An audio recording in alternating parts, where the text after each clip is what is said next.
Oh, it's Blue Orange 22. So to continue, feminists never have an answer for men's rights. They can never really give a response, and they can never really have a debate. I hear the same talking points and the same misconceptions all the time. Here's the response I got on my video about male feminists. Look at these responses. Oh my God, shut up. And LOL, poor thing. Wow, great responses, guys. Really convincing. And this is typically how debates with feminists go. Most of them start off the same way. They say, well, the men's rights movement is just reactionary. It's not really about helping men. It's just about hating women. Or it's people who genuinely don't understand what men's issues are, and they think that men are just privileged and trying to hold on to their privilege, and they don't know about the education gap, they don't know about the homeless gap, they don't know about the men's issues that we know about. So then I give them links, and I show them examples, and I explain what men's issues are. And at that point, one of two things generally happens. They either just run away and stop debating because they realize that they're wrong or they can't think of something to say, or they start blaming the patriarchy and then say, well, it's men's fault because they built the system and therefore it's men's responsibility to fix it. To which I say, you just said it's men's responsibility to fix it. They say, yeah, you caused the problem. But you're also saying that we shouldn't have a men's rights movement because feminism is fixing it. So which one is it?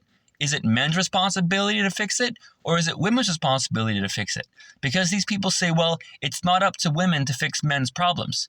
But hang on, yes it is according to you, because you're saying we don't need a men's rights movement because feminism is fixing men's problems. So which one is it?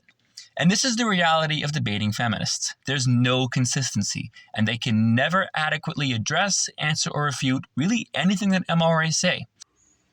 So now that I'm back inside and the lighting sucks, the biggest problem seems to be a simple lack of awareness and misunderstanding and misconception of what the men's rights movement is and what MRAs actually believe. I'm on Reddit now engaged in a debate with about 10 people at the same time, and I more or less get the same responses. People have absolutely no idea what MRAs actually think. They have a misconception about what we believe. It's not that people don't agree with the ideas that MRAs have. It's that people don't know what ideas that MRAs have.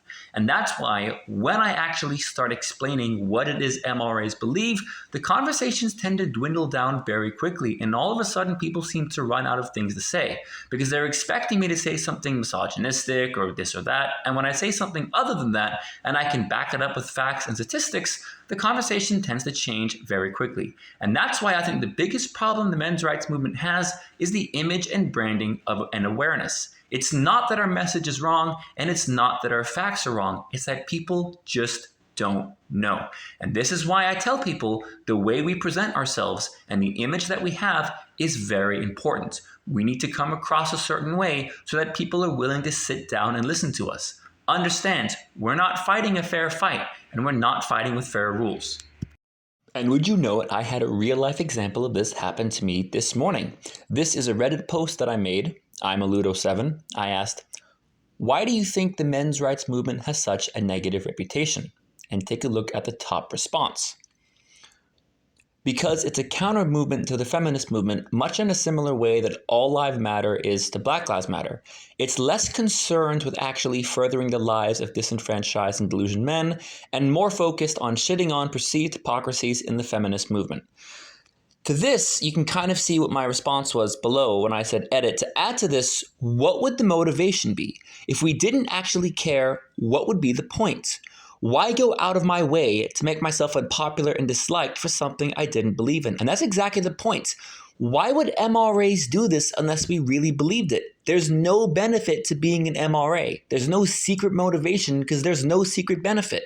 Why else would we do this unless we really believed in it? And I've made this point before. There is no point to being an MRA unless you really want to be an MRA to help the cause, because there is zero benefit. There's no money, there's no social benefit, there's nothing like that.